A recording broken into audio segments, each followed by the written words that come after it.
Hello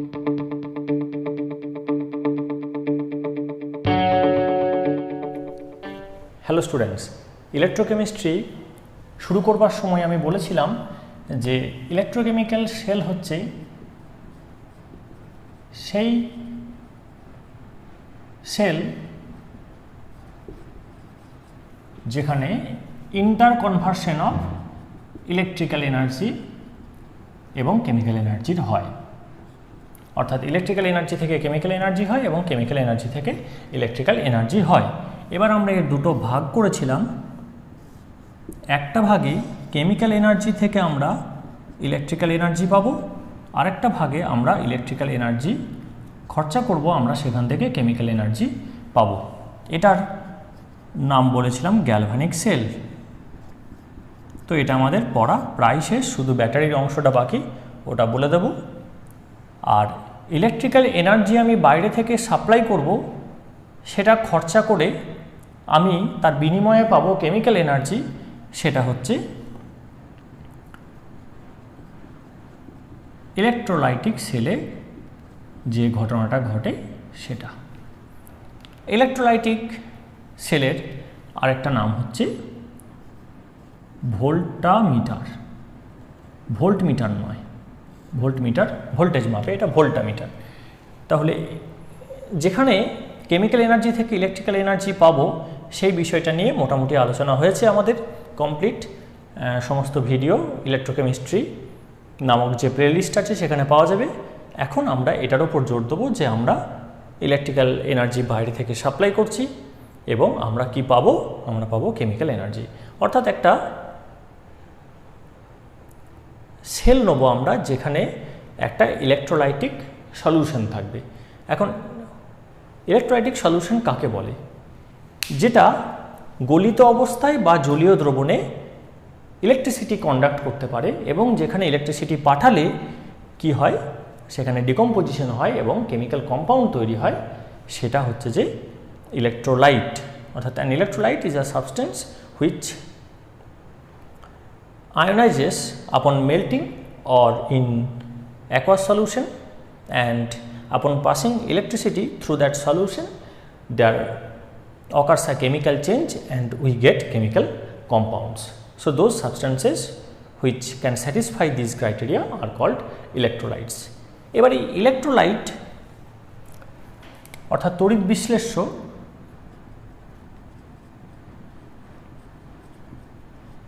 সাধারণত তিনটে category পাওয়া যায়।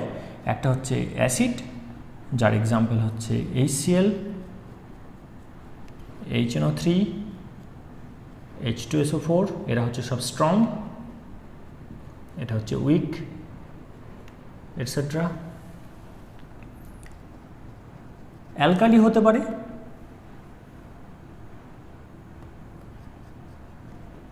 NaOH, KOH, এগুলো স্ট্রং। অ্যামোনিয়াম হাইড্রোক্সাইড, এটা উইক। আবার সল্ট হতে পারে, অর্থাৎ NaCl, CH3COO, Na, এটসেট্রা।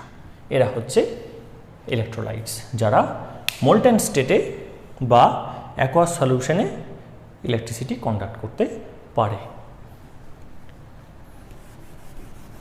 তাহলে এখন আমরা ইলেকট্রোকেমিক্যাল সেলের সেই পোর্শনটা পড়ব যেখানে ইলেকট্রিক্যাল এনার্জি থেকে কেমিক্যাল এনার্জি পাব।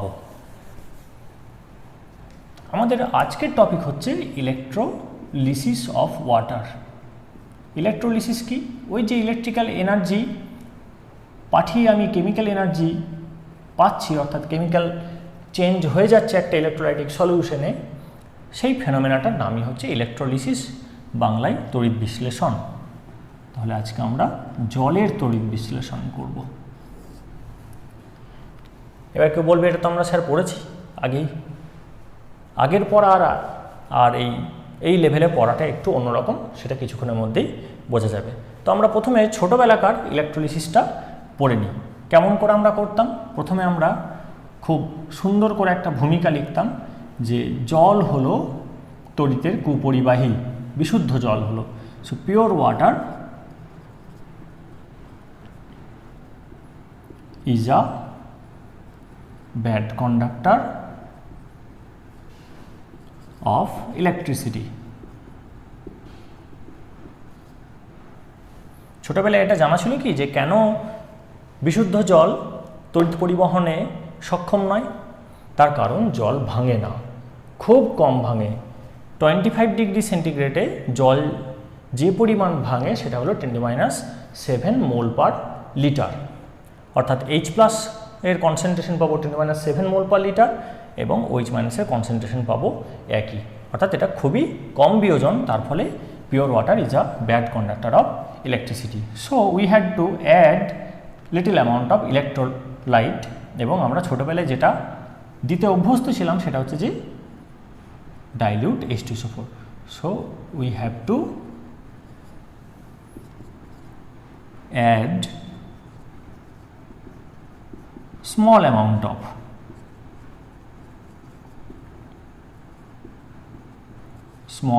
of dilute H2SO4 in the pure water, in that pure water. তাহলে কিছু পরিমাণ লঘু H2SO4 ওখানে দিয়ে দিলে লঘু H2SO4 তো 100% বিয়োজিত হয়, ফলে পিওর ওয়াটারের কন্ডাক্টিভিটি ইনক্রিজ করবে। এবার তারপর কি করেছিলাম? তারপর আমরা করেছিলাম যে H2O অ্যারো H++ OH-, এটা কিন্তু ছোটোবেলাকার। এবার আমরা বলেছিলাম যে অ্যানোড হচ্ছে পজিটিভলি চার্জড ইলেকট্রোড,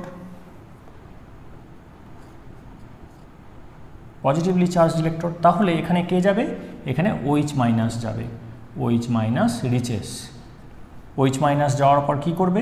অ্যানোডে জারণ হয়, তাহলে OH- ইলেকট্রন ছাড়বে, OH- অ্যারো OH+ ইলেকট্রন। এবার এরকম 4 জন ছাড়বে, তাহলে 4টে OH হবে, 4টে ইলেকট্রন পাবো। তাহলে এখানে আমাকে কী নিতে হবে? 4টে H2O নিতে হবে, 4টে H+, 4টে OH-।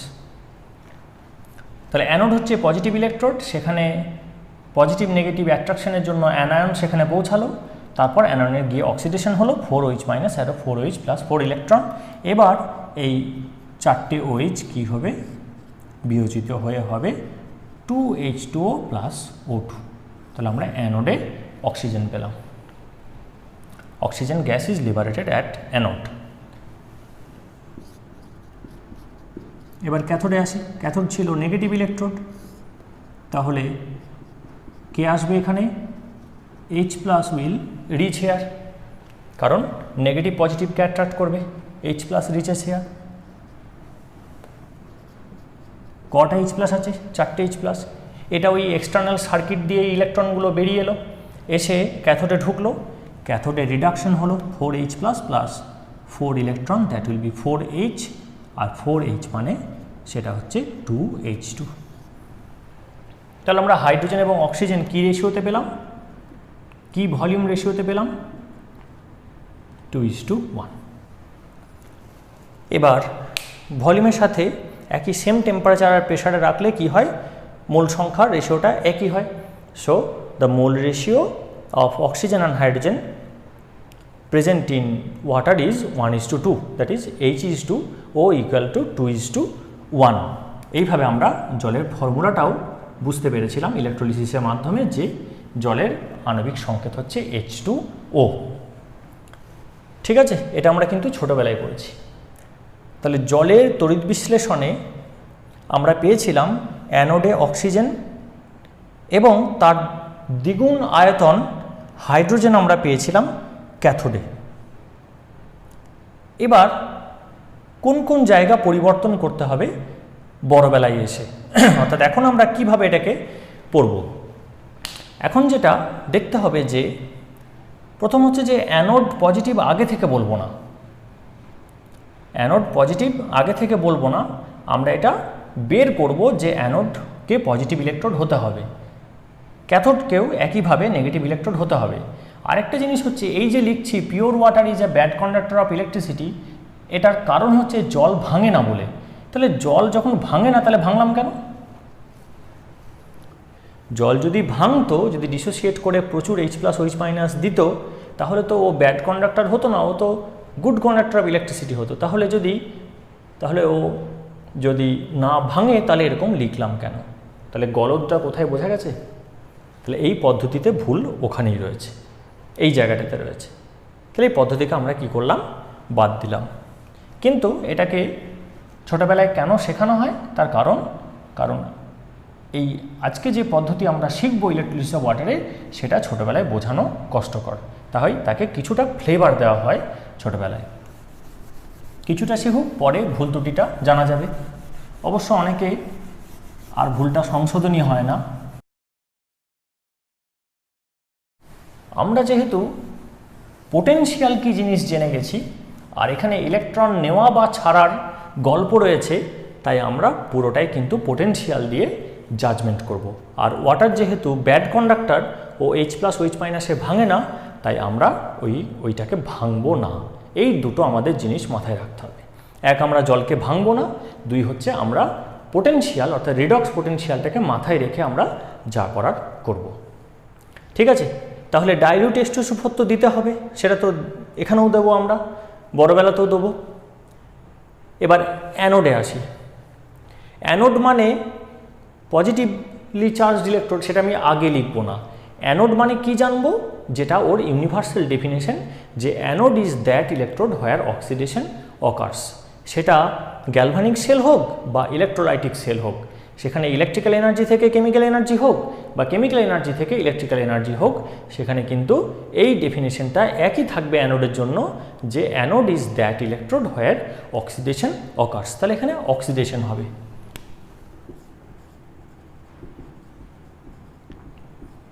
এখন অক্সিডেশন হতে গেলে ইলেকট্রন ছাড়তে হবে। ইলেকট্রন সাধারণত কারা ছাড়ে? যাদের ইলেকট্রন আছে, যাদের ঘাটতি নেই। তাহলে এখানে দেখতে পাচ্ছি যে এটা নিউট্রাল, কিন্তু এটা নেগেটিভলি চার্জড। তাহলে ইলেকট্রন যাদের ঘাটতি নেই, যাদের ইলেকট্রনের প্রাচুর্য রয়েছে, তাদেরকে টানতে গেলে অ্যানোডের কি চার্জ হওয়া উচিত? এবং এই ইলেকট্রনটাকে তো বের করতে হবে অ্যানোডকে। এখানে তো ইলেকট্রোডের চার্জটা বাইরে থেকে তৈরি করা হয়েছে, তাহলে এই ইলেকট্রনটাকে যে গ্রহণ করব, সেটার জন্য অ্যানোডের পজিটিভ হওয়াটা প্রয়োজন। এইভাবে অ্যানোড যে পজিটিভলি চার্জড ইলেকট্রোড, সেটা আমরা নির্ণয় করলাম। এবারে আসি ক্যাথোডে। Cathode is that electrode where reduction occurs. তাহলে ক্যাথোডে রিডাকশন হয়। রিডাকশন মানে যে ইলেকট্রন গ্রহণ করবে, it is gain of electron, আর অক্সিডেশন হচ্ছে লস অফ ইলেকট্রন। তাহলে গেইন অফ ইলেকট্রন কার হবে? যার ইলেকট্রনের ঘাটতি রয়েছে তারই হবে। ঘাটতি অর্থাৎ প্লাস হবে। তাহলে তাকে টানতে গেলে ক্যাথোডের কি চার্জ হওয়া উচিত? নেগেটিভলি চার্জড হওয়া উচিত। এবং এই ইলেকট্রনটাকে সাপ্লাই করবে কে? এখানে তো ইলেকট্রিক্যাল এনার্জি বাইরে থেকে দেওয়া হচ্ছে, তাহলে ইলেকট্রনটা যেন এক্সটার্নাল সার্কিট সাপ্লাই করে, অর্থাৎ ক্যাথোড নেগেটিভলি চার্জড হলে তবেই ইলেকট্রনটা সাপ্লাই করতে পারবে। এইভাবে লজিক দিয়ে আমরা বের করব যে অ্যানোডটা পজিটিভলি চার্জড আর ক্যাথোডটা নেগেটিভলি চার্জড। এবার আমরা দুটো করে রিয়াকশন লিখেছি। কেন না? জল ইলেকট্রন ছাড়তে পারে, জল ইলেকট্রন নিতে পারে। কীরকমভাবে? জল যখন ইলেকট্রন ছাড়বে, আমরা আবার বলছি জলকে আমরা ভাঙবো না H+ আর OH- করে। এখানে যা করবার জলই করবে। জল ভেঙে H+OH- আগে হয়ে যাবে, তারপর তারা ইলেকট্রন নেবে বা ছাড়বে, এই ঘটনা ঘটবে না। যা করার জলই করবে, জলই ইলেকট্রন নেবে, জলই ইলেকট্রন ছাড়বে ডাইরেক্ট। তাহলে জল যদি ইলেকট্রন ছাড়ে, তাহলে তার রিয়াকশনটা কেমন হবে? H2O অ্যারো টু H+, অর্থাৎ H+ বেরিয়ে এলো, কিন্তু অক্সিজেনটা হাফ O2 লিখেছি, একটা ও অ্যাটম আছে বলে, সেটা ইলেকট্রনটা ছেড়ে দিল। এবং এটা যে রিডাকশন পোটেনশিয়াল, সেটা হচ্ছে +1.23 ভোল্ট।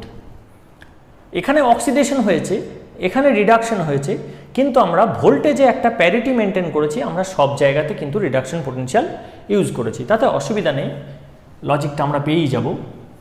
তাহলে জল এখানে ইলেকট্রন ছেড়েছে, কিন্তু ইলেকট্রন নেওয়ার প্রবণতাটা এখানে দেওয়া আছে, সেটা হচ্ছে +1.23 ভোল্ট। এবার H2SO4 জলে গিয়ে 100% ডিসোসিয়েট করবে, কারণ ওটা স্ট্রং ইলেকট্রোলাইট। তাহলে 2H প্লাস SO4 2-, এরকম দুটো সালফেট কি করবে, ডাইমার ফরমেশন করবে, দিয়ে পার ডাই সালফেট হবে এবং সেটা দুটো ইলেকট্রন ছাড়বে। অর্থাৎ এখানে দেখতে পাচ্ছি একটাতে দুটো মাইনাস, তাহলে দুটোতে 4টে মাইনাস, কিন্তু এখানে ওভারঅল দুটো মাইনাস, তাহলে দুটো ইলেকট্রন ছাড়তে হবে। এইটা উল্টো রিয়াকশনটা যদি হতো, নেওয়ার প্রবণতা হতো +2.0 ভোল্ট, অর্থাৎ রিডাকশন পোটেনশিয়ালটা হচ্ছে +2.0 ভোল্ট। তাহলে রিডাকশন পোটেনশিয়াল কার বেশি? রিডাকশন পোটেনশিয়াল এর বেশি। তাহলে বিজারিত হওয়ার প্রবণতা কার বেশি? এর বেশি। তাহলে জারিত হওয়ার প্রবণতা কার বেশি? এর বেশি। অবশ্যই রিডাকশন পোটেনশিয়াল যার কম তার অক্সিডেশন পোটেনশিয়াল বেশি। তাহলে এই দুটো বিক্রিয়ার মধ্যে এর জারিত হওয়ার প্রবণতা বেশি। আর এখানে কি চাইছি আমি এখানে অক্সিডেশনই চাইছি, জারণই চাইছি, তাই এই রিয়াকশনটা ঘটবে এই দুটোর মধ্যে। তাহলে এখানে একটা কম্পিটিশন চলছে, সেই কম্পিটিশনে যে জিতবে সেই ঘটনাটা ঘটবে। So anode reaction will be, কম্পিটিশনে কে জিতলো, এটাই হচ্ছে অ্যানোড রিয়াকশন।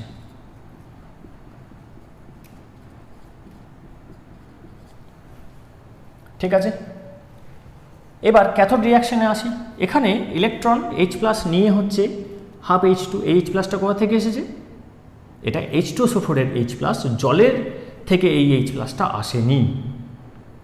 ঠিক আছে, এবার জল ইলেকট্রন অ্যাকসেপ্টও করতে পারে। ইলেকট্রন অ্যাকসেপ্ট করে কি হবে, এই যে জলের মধ্যে H+, সেই H+ ওই ইলেকট্রনটা অ্যাকসেপ্ট করে হাফ H2 হলো, আর পড়ে থাকবে OH-, সেই OH- এখানে চলে এসেছে। এবার এখানে রিডাকশনই হয়েছে আর রিডাকশন পোটেনশিয়ালই দেওয়া আছে। তাহলে এইটা আমরা জানি কি, যে হাইড্রোজেন ইলেকট্রোড, তাহলে স্ট্যান্ডার্ড হাইড্রোজেন ইলেকট্রোডের পোটেনশিয়াল 0.0 ভোল্ট, সেটা আগে আলোচনা হয়েছে। আর এটার ক্ষেত্রে হচ্ছে -0.83 ভোল্ট। তাহলে রিডাকশন পোটেনশিয়াল এই দুটোর মধ্যে কার বেশি? এর বেশি, পজিটিভটা এর থেকে বেশি। আর এখানে রিডাকশনই হচ্ছে, রিডাকশন পোটেনশিয়াল এই দুটোর মধ্যে এর বেশি, আর এখানে বিজারণই হচ্ছে। তাহলে বিজারণ বিভব যার বেশি তারই বিজারণ হবে। So the cathode reaction will be, এখানে যেমন এটা হলো, এখানে এটা হবে, কম্পিটিশনে এই দুটোর মধ্যে এ জিতবে। তাহলে এখানে হবে H+ plus electron arrow half H2। এবার ইলেকট্রন সংখ্যাটা মেলাতে হবে, অর্থাৎ এখানে যেহেতু একটা ইলেকট্রন আছে আমরা এটাকে 2 দিয়ে গুণ করব। আচ্ছা, এটা হচ্ছে ক্যাথোড রিয়াকশন CR, এটা হচ্ছে অ্যানোড রিয়াকশন। তাহলে এটাকে যদি 2 দিয়ে গুণ করে দিই তাহলে এটা হবে 2 × হাফ, অর্থাৎ এটা 1 হয়ে গেল। এবার যোগ করব, এটা হচ্ছে overall reaction that is occurring at the time of electrolysis. তাহলে 2H+2H+ কাটা পড়বে, 2 ইলেকট্রন কাটা পড়বে। আমরা এটা যোগ করছি, এটা দু সাইডে আছে, তাহলে এটা হবে H2O লিকুইড অ্যারো, এদিকে H2 পড়ে আছে গ্যাস, এদিকে হাফ O2 পড়ে আছে গ্যাস। তাহলে জিনিসটা কিন্তু একই আসছে, যে H/O আমরা পাচ্ছি 2:1, 1:half মানে হচ্ছে 2:1।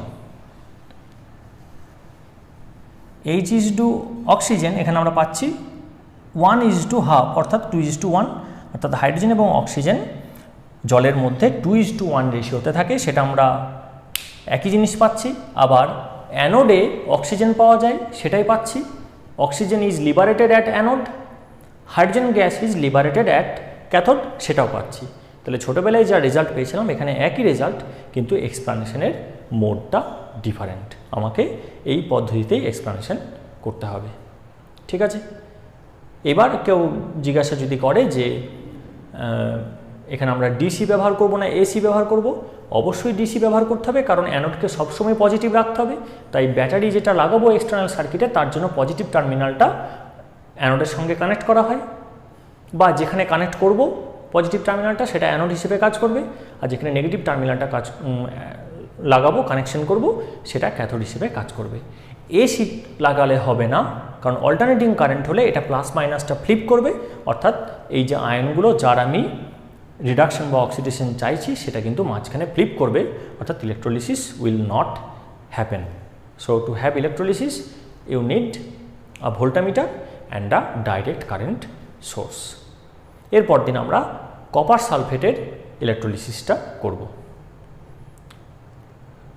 আচ্ছা, এখানে আরও একটা প্রশ্ন আসতে পারে যে এখানে অ্যানোড এবং ক্যাথোড কাকে ইউজ করা হয়, সেটা হচ্ছে যে প্লাটিনাম ইলেকট্রোড ইউজ করা হয়, যারা এখানে এই সলিউশনে ইনার্ট হিসেবে থাকে, অর্থাৎ they does not participate in the electrolysis reaction. ঠিক আছে, পরদিন কপার সালফেটের ইলেকট্রোলিসিস করব আমরা।